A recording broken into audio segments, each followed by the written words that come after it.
So we are all increasingly living in a virtual world, especially our kids. They're on Facebook, social media. People go on eHarmony, they compare their qualities, and they then meet and fall in love, etc. So why not do the same thing in immunogenetics?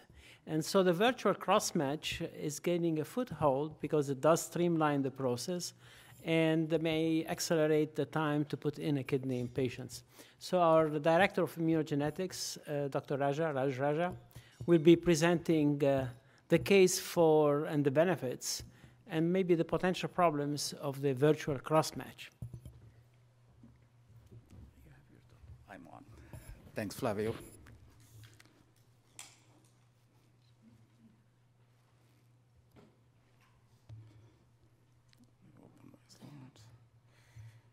So this is the virtual cross-match, but it is the reality of most of the cross-matches that we do in the laboratory. So everyone in this room knows about the cross-match. We have been doing this for years and years. It's very simple laboratory test, just taking the donor cells and mixing with the recipient and see any antibodies present in the recipient serum binds to the donor cells. So the readout will be positive cross-match or negative cross-match. Positive cross-match, don't transplant, and the negative cross-match, do the transplants. Very simple technique.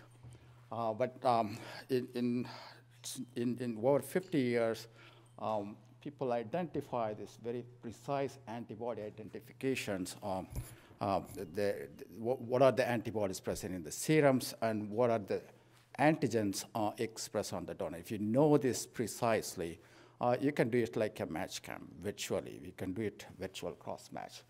So that's what I'm going to talk. It's going to be very simple, but to get into that level, see, the virtual cross-match slide, I have just only one slide. Rest of the 49 slides are building the story. So I'm going to talk more about basic immunology. The system that you have, everyone has it, and you are using it for every day, every time, and fighting against infections.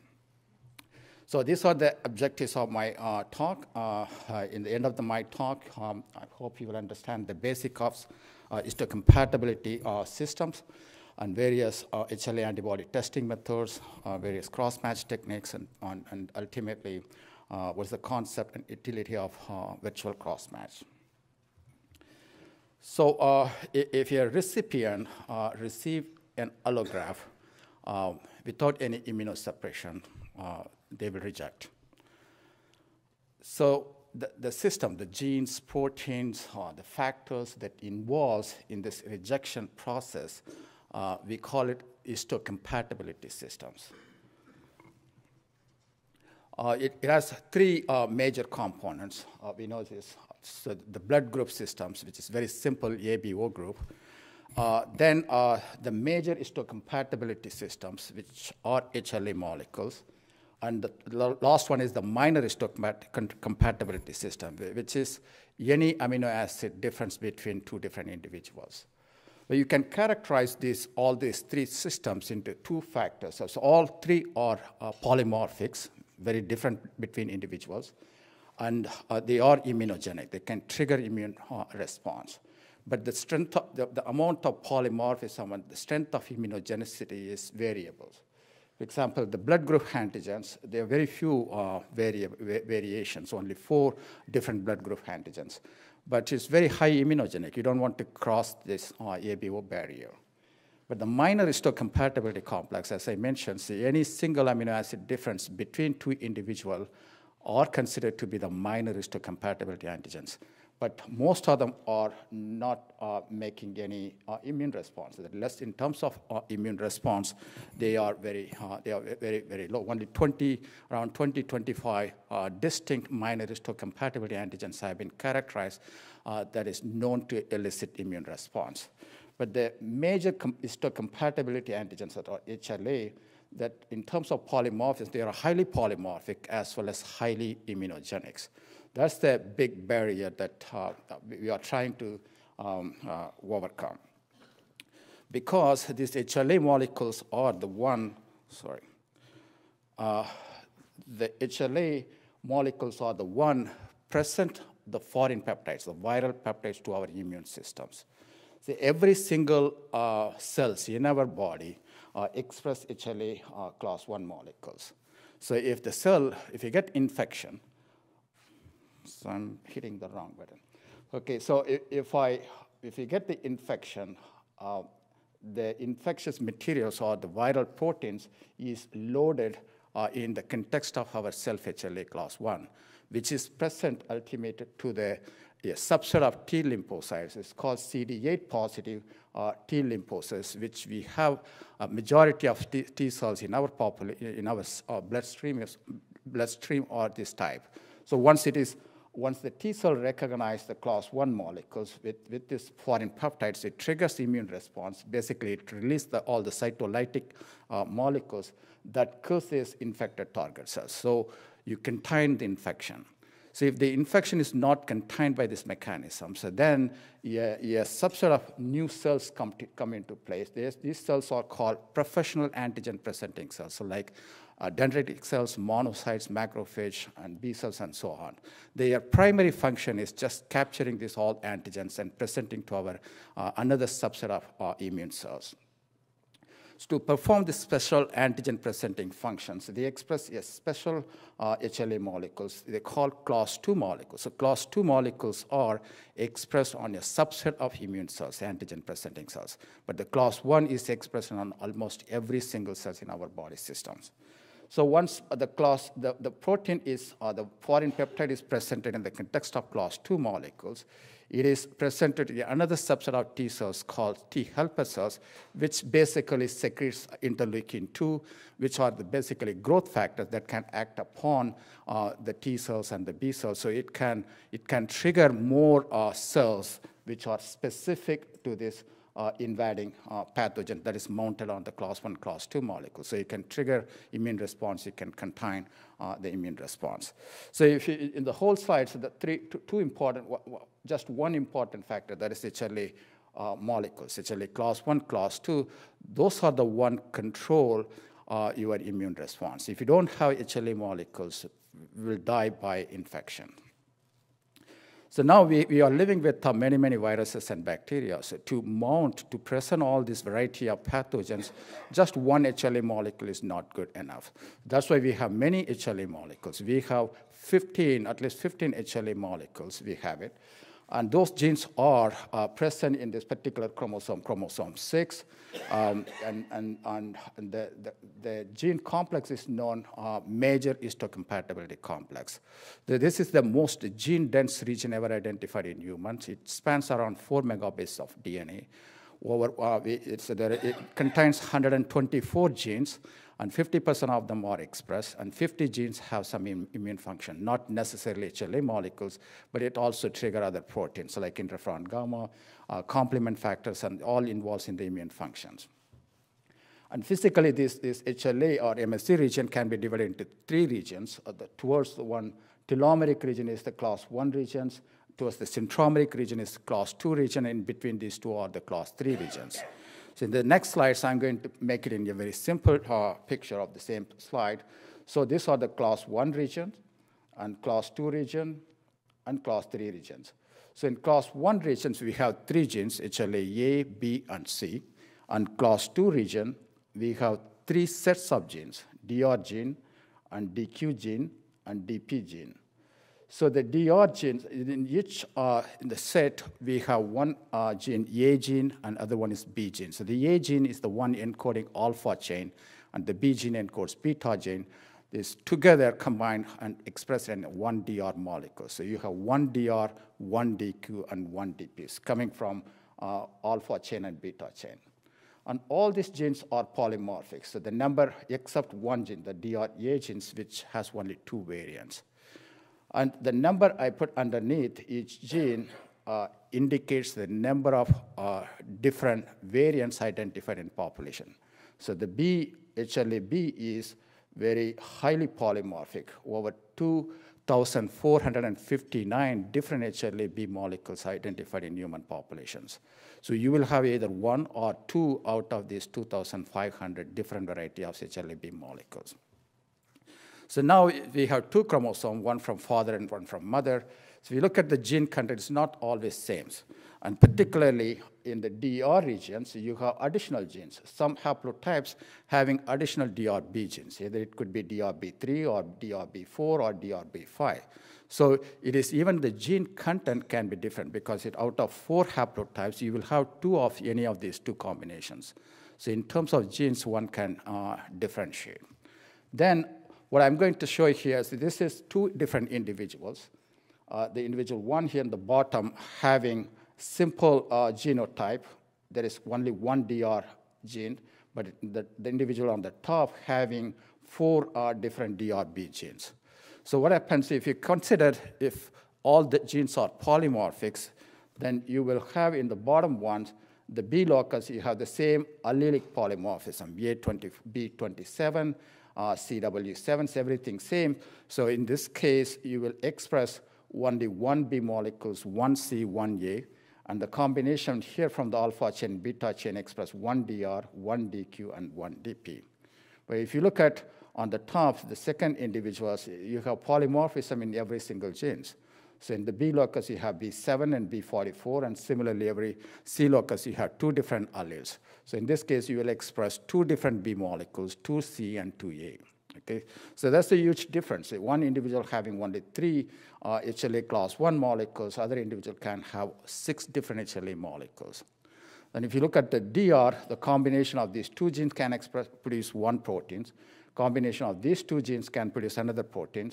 And you have here and here 1 protein, another one. So there is a 4 possible DR one can express versus just 1 DR by 1 person. There will be a huge diversity. Some individual can express only 2 proteins, some individual 3 proteins, and so on. And if you look at the DQ, both genes are polymorphic, not like the DR, both genes are polymorphic. So that the combination of these 2 1 protein and this 2 1 protein and the combination of the top gene, the DQB1 here, and this gene can make 1 protein, another one. So you will have another 4 DQ molecules. Similarly, the DP, A and B are polymorphics, then you will end up with expressing 4 different proteins. So just looking at the number, one individual can express 18 different HLA molecules. Another individual can express just only 6 HLA molecules. And this is the diversity in HLA systems. This kind of diversity, extensive diversity, can be seen within the families. One child can have only 6 HLA molecules, other one can have 18 different HLA molecules. So what it tells, going back to my original slide, the biology of HLA is presenting antigens. So that indicates clearly this individual having more HLA are advantages, having presenting a variety of pathogenic peptides to the immune system when you compare with the individuals having a limited HLA phenotypes. But the problem is in transplantation, finding an HLA matched transplantation is very hard. So what I've shown here is different varieties of HLA matching algorithms. So the top one, see here in this combination, so these are the recipient HLA types. So for simplicity, I just show A, B, and DR. So you have 2 A's, 2 B, and 2 DRs. The donor type is same, so we call them HLA identical. But if you look at here in the bottom, the recipient donor types are entirely different. So the organ has one HLA type and the recipient has different HLA type. So if the organ gets infected, so there is no biology of antigen presentations. So there is different varieties of, there can be one mismatch or haploidentical and so on. So I'm not going to talk about these mismatches, but the better mismatches are the better outcomes. So the worst mismatches are the worst outcome. So in transplantation scenarios, if the kidney expresses this set of HLA molecules, if the recipient also have the same HLA, there's not much problem, no alloreactivity. But there is a difference. For example, this molecule, the HLA-B27, is different in the donor, then all the immune cells will be targeting here. So the T cells, CD8 T cells, will recognize and trigger cytolytic activity. And the B cells will recognize this difference and triggers antibody production.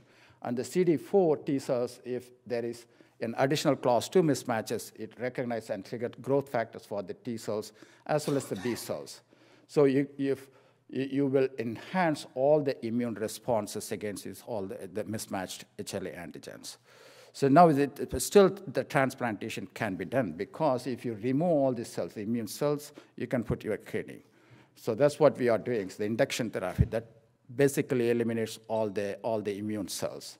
But still the problem is the antibodies. There's no drugs. All these drugs are resistant to the antibodies or antibody-producing plasma cells, which is hidden in the bone marrow. So we end up with having problem with these antibodies. Antibodies are very bad because it is basically the people having transplantation produce antibodies.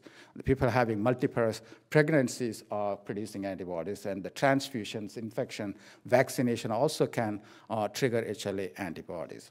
And the antibodies can react in many different ways. It can fix the complement, kill the organs. It is kind of adapted that connects both innate and adaptive immunity. And it has a lot of consequences. It can goes from the hyperacute rejection to the chronic rejections. And it can also eliminate transplantation. If the patient is highly sensitized, it is very hard to find a suitable donor. So to Paul Terasaki, in 50 years back, he developed a very simple test. That's the Crossmatch. Still, people are using it in the laboratory. It is just mixing the lymphocytes from the donor and serum from the recipient and see whether any antibodies in the recipient is binding to the donor cells. So if there is no antibodies in the serum, recipient serum, so nothing binding to the donor cells, if there is an HLA antibody that binds, then he adds the complement that kills the cells, so that if you add the dye, so you can distinguish the dead cells and the live cells. So the dead cells means you have the antibody in the serum against a particular HLA molecules. So you don't want to transplant here. And here's the live cells means there's no antibodies, so one can do the transplantations. So this is very simple method that he developed in 1960s. Then he also published his paper. So he looked at 30 positive cross matches. 24 out of 30 are showing hyperacute and accelerated rejection. And most of the negative cross-match individuals, the graft function was fine. So since this publication, it becomes the standard of care for the transplantation. But the problem here is these two numbers. So, but still, the cross-match is used as the clinical testing, but it's not too sensitive or not too specific. There are some false positive and false negative reactions. So people try to eliminate this false positive and false negative reaction by simply modifying the test procedures.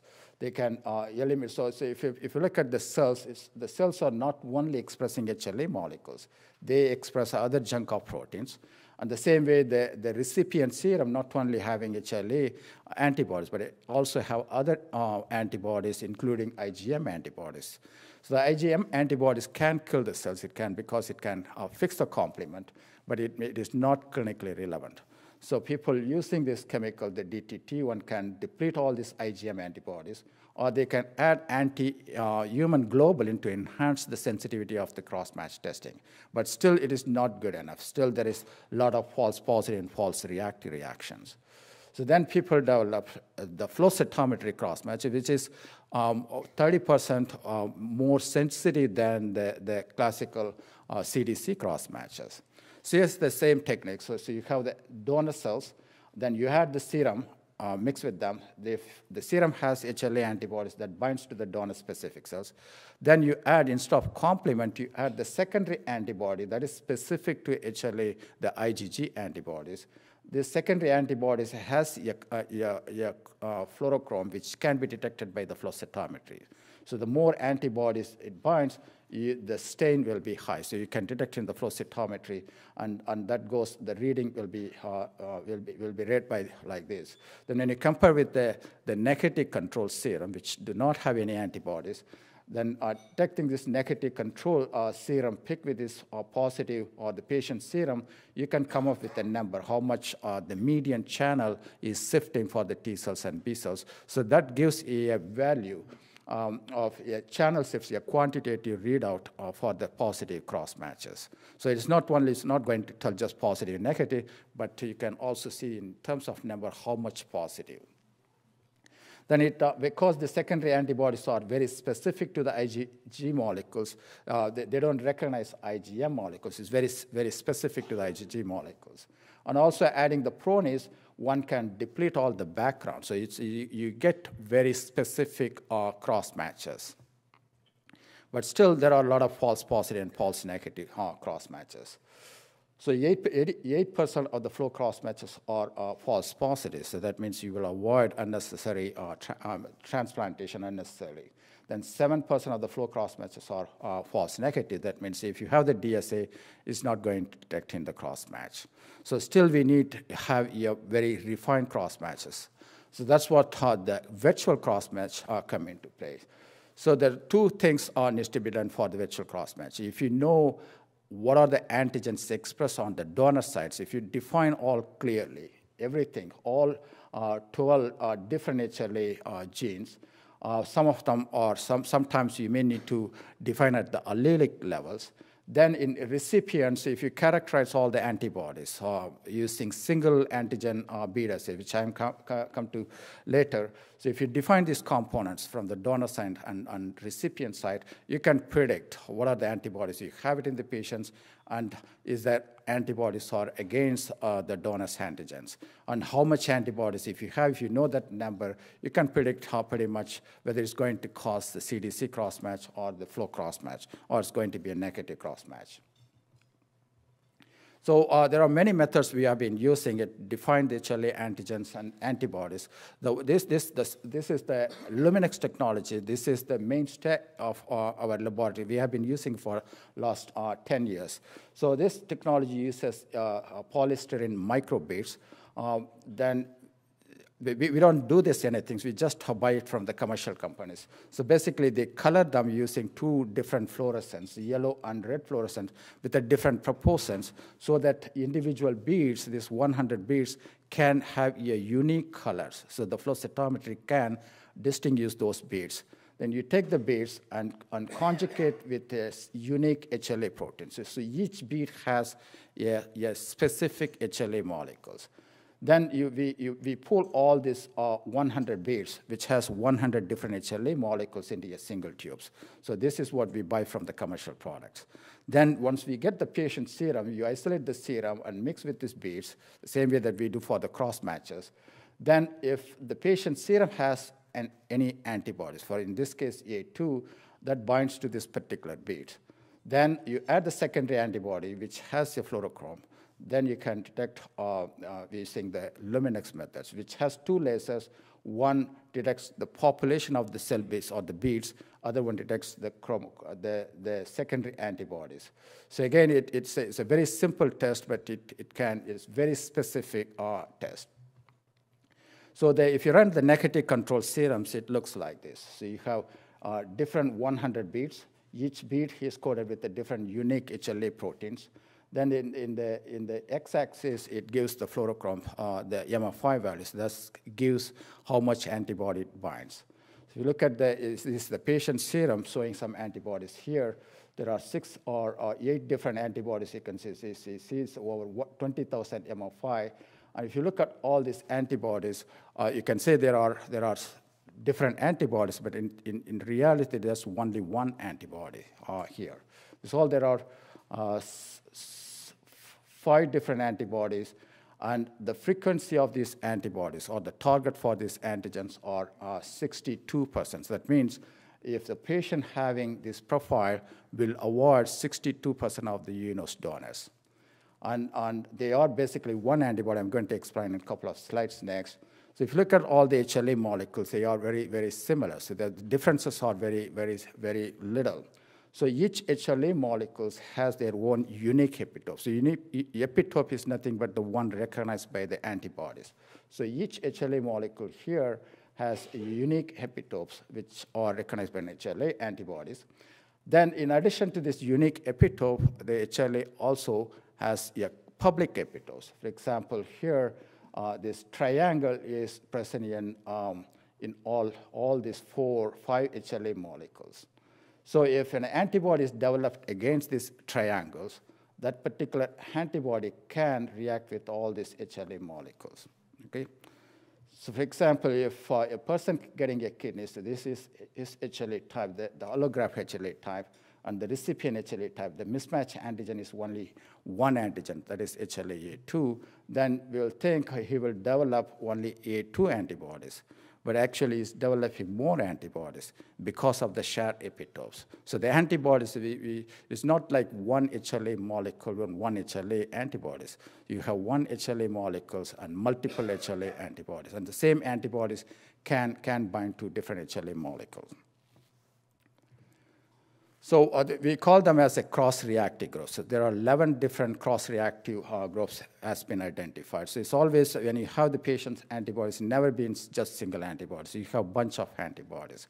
And some of these cross-reactive groups are very, the frequency is very high. So it is present in multiple or majority of the HLA type, particularly the BW4 and BW6. So they are present in 1/3 of the HLA-B molecules. For example, this patient, so you can see it's 1/3 of all the HLA class 1 molecules are reacting. So basically, this is only one HLA antibody, so that is BW4 antibody. So the antibody binds to that particular epitope shared by all these HLA proteins. So the calculated PRA would be 61%. So if the patient, this kind of antibodies, he need to avoid 61% of the UNOS donors. So the BW6 is another epitope, very broadly present epitopes, which avoids 80% of the donors in the unit. Some individuals can have 2 epitopes or 2 cross-reactive groups or multiple cross-reactive groups. So these are some unique cases. So for example, if the woman having BW4 genotype and her husband was BW6, then by multiple pregnancies, she will develop antibodies against this particular epitope, BW6. Then that means she will develop many antibodies, then she will avoid 85% of the UNOS donors. So again, this is one single antibodies, but binding to multiple HLA class 1 molecules. So the problem is most of the time we cannot even detect these antibodies. So you can see all this clumping into this one corner, but the MF5 values are less than 1,000, very weak MF5s. So most of the time we don't even call these antibodies, but they are in the bloodstream, so it can trigger the memory response. So the cells that are the plasma cells that making antibodies are in the body. So we don't even call this antibody, but now we are realizing we should call this even the weak antibodies less than 1,000 MF5. But some individuals can have antibodies to almost everything except their own molecules. So what I'm showing here is just only the class 1 antibodies. If you see the class 2 antibodies, so majority or 30% of the waitlist population having or sensitized, having some level of antibodies. So in addition to that, there are some allele-specific antibodies. You have one A2 molecules, but not there are 200 different varieties of allelic polymorphism of A2. So the people can develop antibodies to a particular HLA A2 types. So you need to distinguish those antibodies also. That's another level of complexity. So if you look at our wait list, so over 11% of the individuals in the kidney wait list having 80% over 80%.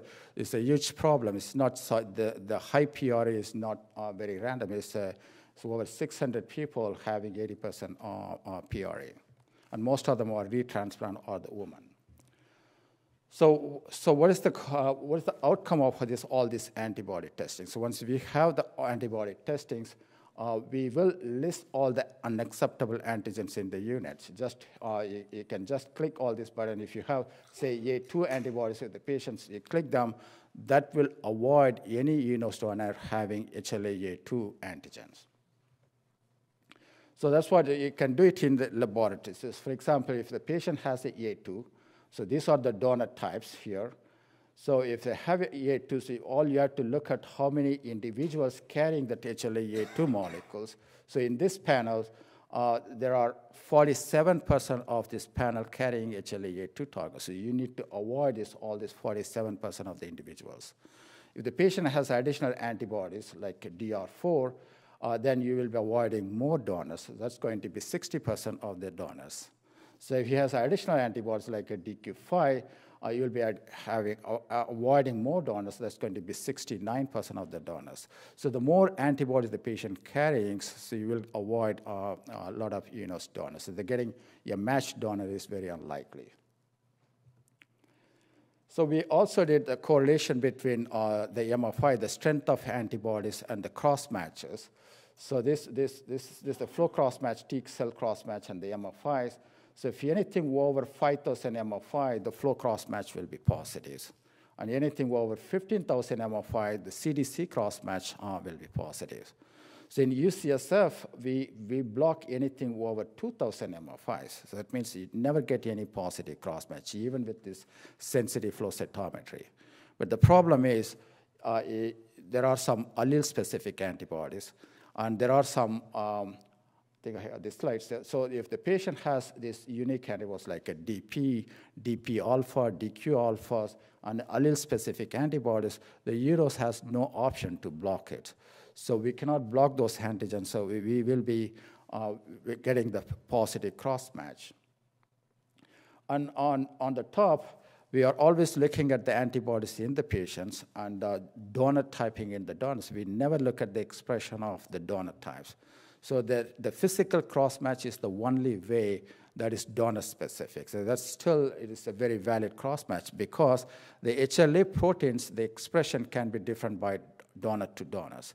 It is not very well characterized, but at least some locus, like such as like HLA-CW, is known to be low expressed alleles when you compare with other B and A molecules.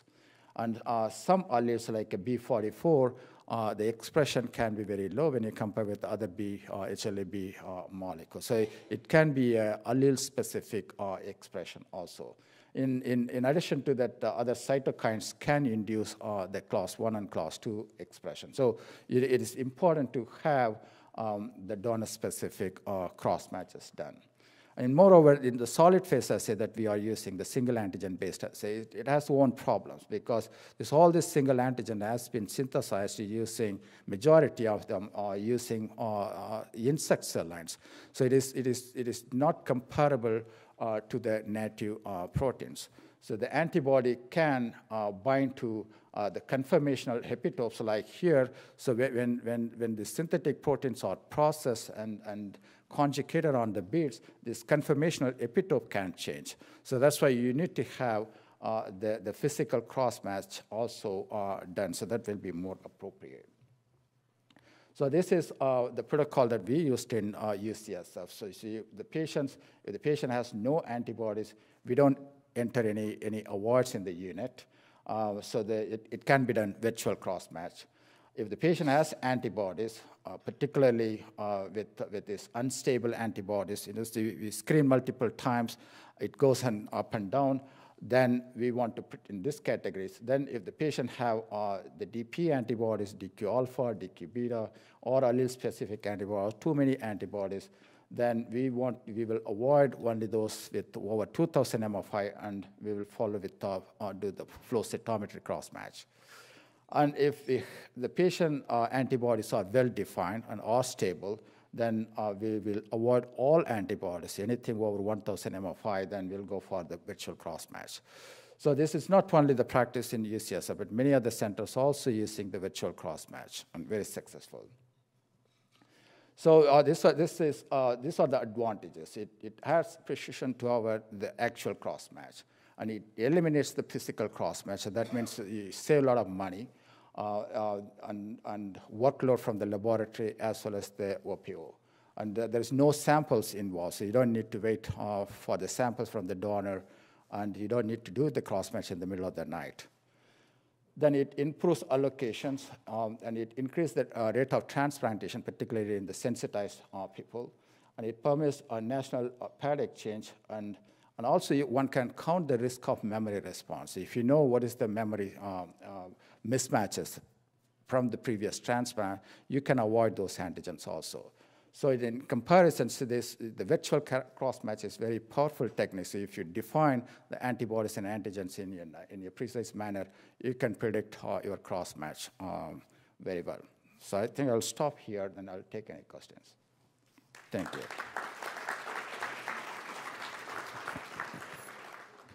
Yes, Dr. Yossi.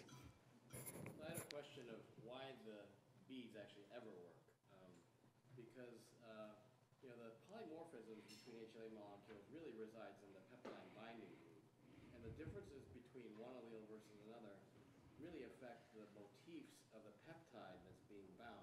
And you referred to it really quickly that these single antigen beads are made in insect cells. Most of them. So the issue is that, is it because we're so conserved compared to insects that most of the cell peptides, because in your picture, you didn't draw the peptide in, you just drew empty class 1 and class 2. But there are human-specific peptides and even tissue-specific peptides that may be in there that you're not picking up with the single antigen beads. So I can see why there might be a disconnect. It seems like a small number, but there could be a disconnect completely between the single antigen antibody testing and an actual cross-match where you're using actual cells that actually really truly express that stable trimolecular complex between either alpha chain, heavy chain, beta 2 microglobulin, and the antigenic peptide. Can you address why it actually works? Are most of the peptides exactly the same between the insect cells or whatever peptide is being loaded on? No. As you indicated, is that the peptide doesn't affect the antibody binding. I mean, it is the most of the epitopes recognized by the antibodies are in the peptide binding group as well as outside the binding groups. It's not deeply buried. So there are some polymorphism that is recognized by the T cell epitopes as well as around the antigen binding group. So most of the antibodies are hitting those regions. And some the public epitope, the BW4 and BW6, they are deeply buried in the inside the pocket, but it's down, it's in the corner, in the C terminal end of the pocket. So still the antibody can access. If you look at the antibody, so they are the complement, or not complements, the loops are the one recognizing those antibodies. So there are two, there's a publication test, they take two HLA molecules, B molecule, B44O2 and B44O3. They are naturally occurring alleles. They differ by a single amino acids, but the polymorphism sitting in the binding group. But you can see the difference in the single antigen binding. So it's still, yes, but when you make the antibodies, still the biology is not clear. But so far there's a correlation, that's it. So there are a lot of differences in terms of the antibody binding. So that's why people still argue the physical cross-match is necessary. I mean, it's not very studied. Like the DP antibody, you can see 20,000 MFI, it never binds to the cells. But sometimes at 2,000 MFI, it gives a positive cross-match.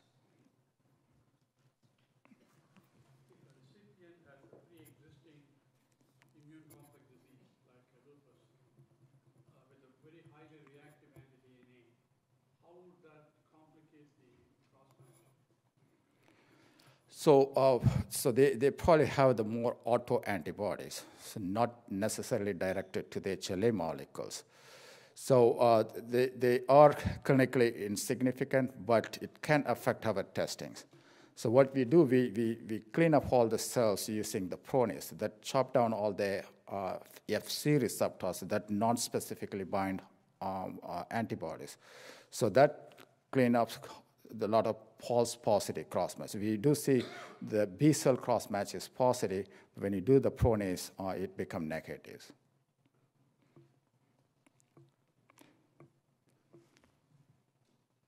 Okay, thank you very much.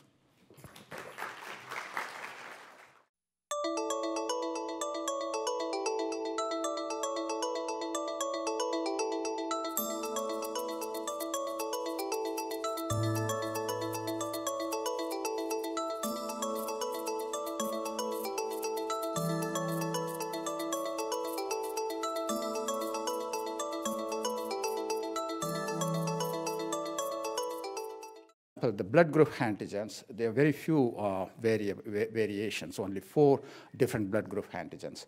But it's very high immunogenic. You don't want to cross this ABO barrier.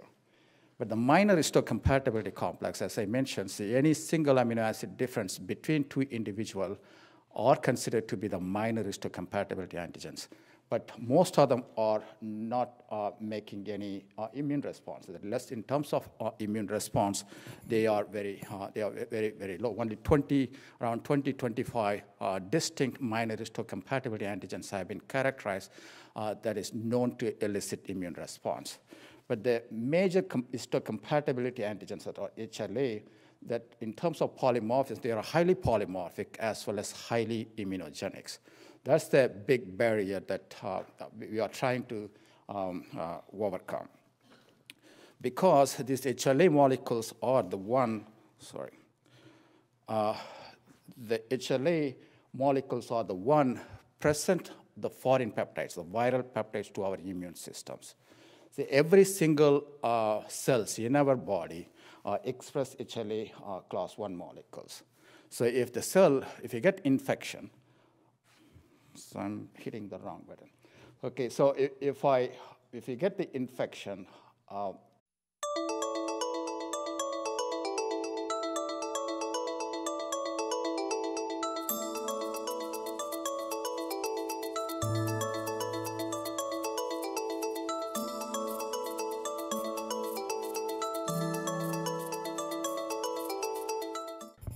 So we are all increasingly living in a virtual world, especially our kids. They're on Facebook, social media. People go on eHarmony, they compare their qualities, and they meet and fall in love, etc. So why not do the same thing in immunogenetics? And so the virtual crossmatch is gaining a foothold because it does streamline the process and may accelerate the time to put in a kidney in patients. So our director of immunogenetics, Dr. Raj Raja, will be presenting the case for and the benefits and maybe the potential problems of the virtual crossmatch. I'm on. Thanks, Flavio.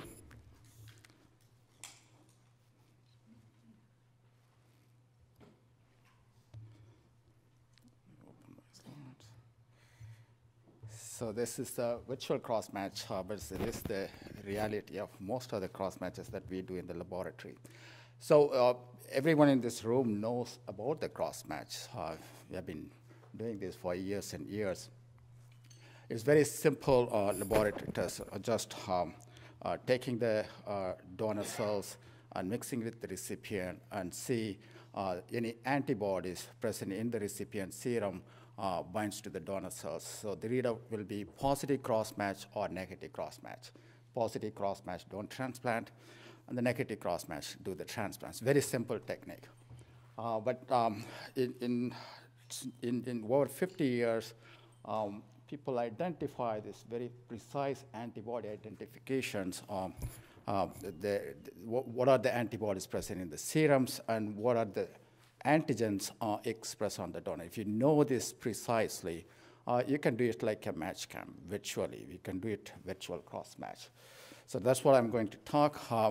It's going to be very simple, but to get into that level, see, the virtual cross-match slide, I have just only one slide. Rest of the 49 slides are building the story. So I'm going to talk more about basic immunology. The system that you have, everyone has it, and you are using it for every day, every time, on fighting against infections. So these are the objectives of my, the infectious materials or the viral proteins is loaded in the context of our self-HLA class 1, which is present ultimately to the subset of T lymphocytes. It's called CD8 positive T lymphocytes, which we have a majority of T cells in our bloodstream are this type. So once the T cell recognizes the class 1 molecules with this foreign peptides, it triggers the immune response. Basically, it releases all the cytolytic molecules that kills these infected target cells. So you contain the infection. So if the infection is not contained by this mechanism, so then a subset of new cells come into place. These cells are called professional antigen-presenting cells, so like dendritic cells, monocytes, macrophage, and B cells, and so on. Their primary function is just capturing these all antigens and presenting to our another subset of immune cells. So to perform this special antigen-presenting functions, they express a special HLA molecules. They call class II molecules. So class II molecules are expressed on a subset of immune cells, antigen-presenting cells. But the class I is expressed on almost every single cell in our body systems.